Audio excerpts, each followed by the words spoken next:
Bonjour à tous et à toutes. Pour mémoire, je campe la scène très connue dans nos Bibles, le songe de l'échelle de Jacob. Il est dit, Jacob arriva dans un endroit où il établit son gîte parce que le soleil était couché. Il prit une des pierres de l'endroit, en fit son chevet et passa la nuit dans ce lieu. Il eut un songe que voici. Une échelle était dressée sur la terre, son sommet atteignait le ciel et des messagers divins montaient et descendaient le long de cette échelle.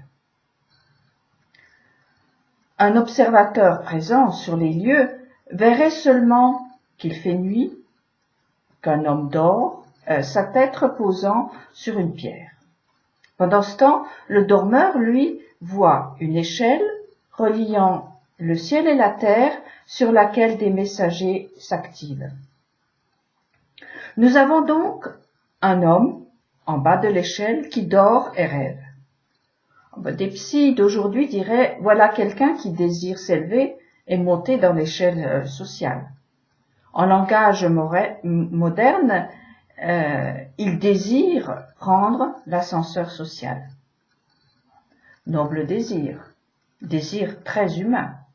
Mais comment faire lorsqu'on est tout en bas, couché dans la poussière et dans la nuit? Cela ressemble à la chanson de Juliette Gréco, « Un petit oiseau, un petit poisson, s'aimer d'amour tendre, mais comment s'y prendre quand on est dans l'eau ?» Oui, comment faire? Le Jacob de la Bible, en bas de l'échelle, est vraiment en bas de tout. Il est seul, juste avec un baluchon, mais ça c'est même pas sûr, et il fuit la vengeance de son frère.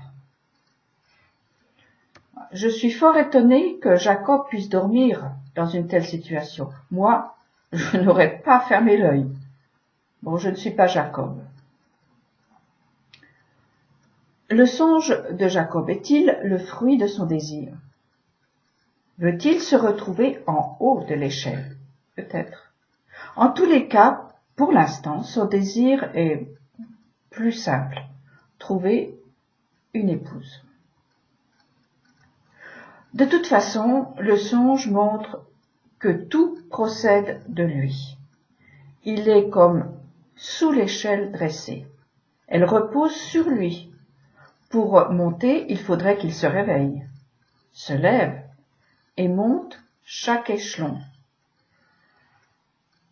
Des messagers lui montrent le chemin et le processus qui répond au « comment faire » quand on est tout en bas. S'il reste couché, il ne pourra pas prendre l'ascenseur, il ne pourra pas sortir vers le haut de l'échelle, toutes les échelles. Il ne suffit pas de rêver, il faut se lever de grand matin et suivre les messagers, à savoir aller à la source, là-bas, au-delà des étoiles. Chercher les mots qui renouvellent les forces pour continuer la route. C'est d'ailleurs ce que Jacob a fait.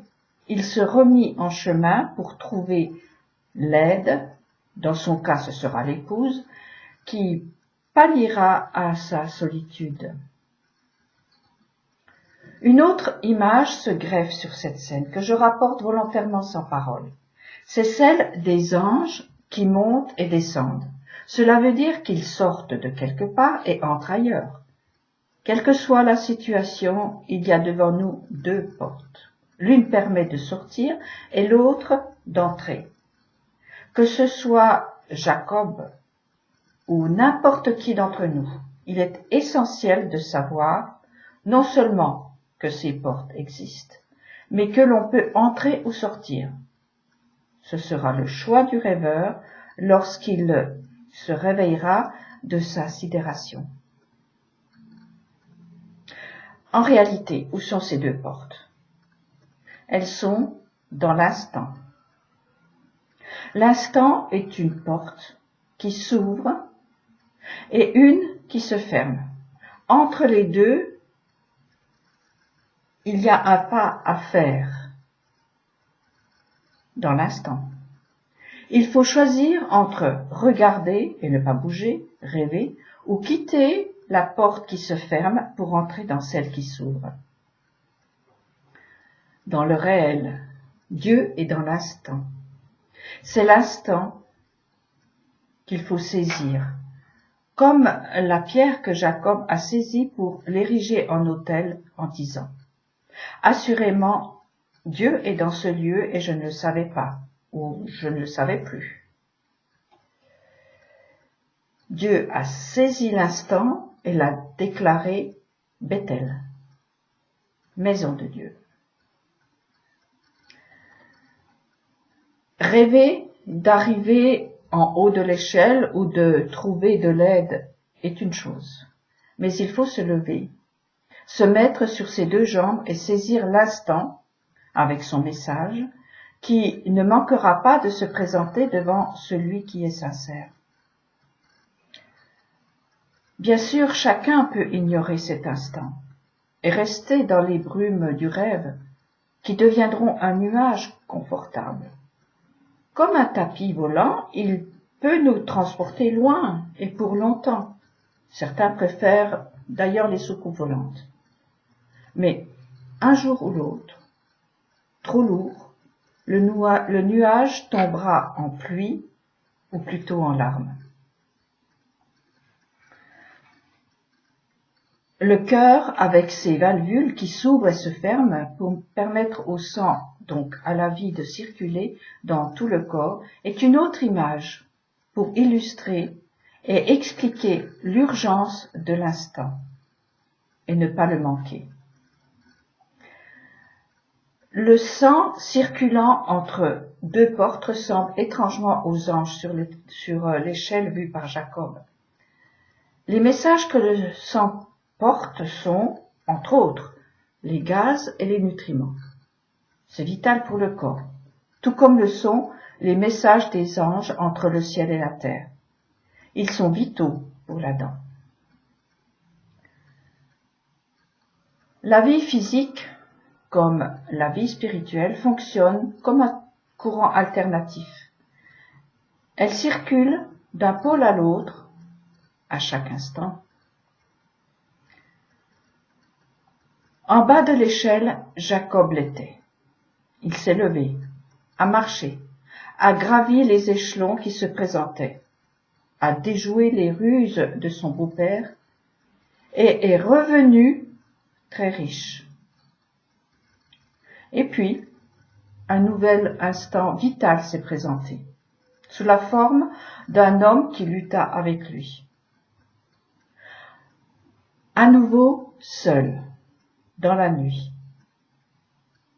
Est-ce un nouveau rêve? En tous les cas, il ne peut rester couché. Il doit se mettre sur ses jambes et se battre. C'est d'ailleurs à cet endroit qu'il sera blessé par l'ange à la hanche, ce qui veut dire que ce sera pour lui de plus en plus difficile de se relever, comme il est de plus en plus difficile de grimper. Les jambes font mal et le souffle se fait court. Le chemin est long et les raccourcis sont toujours des impasses. On ne passe pas du bas vers le haut et inversement sans emprunter chaque barreau ou chaque marche de l'escalier. C'est dur de redescendre sur terre, de quitter son nuage, ses rêves. Oui, les messagers et les messages vont vite. On ne les voit pas passer, tout comme l'instant. Il faut veiller, être attentif sur la brèche pour les saisir. Pourtant, d'une façon paradoxale, c'est en marchant lentement au rythme de son troupeau, dans le calme et la tranquillité, que l'on entend le bruissement des anges qui montent et qui descendent dans l'instant, avec leurs mots presque inarticulés.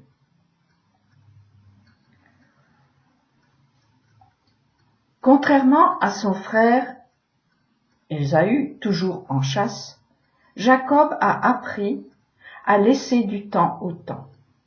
Et malgré son angoisse, il se met au pas des enfants, au pas de ceux qui ont tout à apprendre, ceux qui ont tout leur temps pour réaliser leurs rêves. Face à l'excitation d'Ésaü, Jacob dit : que mon Seigneur veuille passer devant son serviteur. Moi, je cheminerai à ma commodité, selon le pas de la suite qui m'accompagne, et selon le pas des enfants, jusqu'à ce que je rejoigne mon Seigneur à Séhir. Il y a longtemps, dans un rêve, j'ai vu une femme que l'on a retrouvée et qui avait été laissée pour morte. On lui avait coupé les jambes. Face à cette horreur, je ne savais pas si je devais appeler les gendarmes ou les pompiers. Aujourd'hui, je sais qu'il faut les deux. La justice, ce sont les gendarmes, et la bonté, ce sont les pompiers. Faire appel aux jambes du haut, justice et bonté, c'est bien. Mais les messagers descendront seulement en réponse aux jambes du bas qui se sont mises en marche, puisque l'échelle sur laquelle ils se déplacent repose sur celui ou celle qui les désire.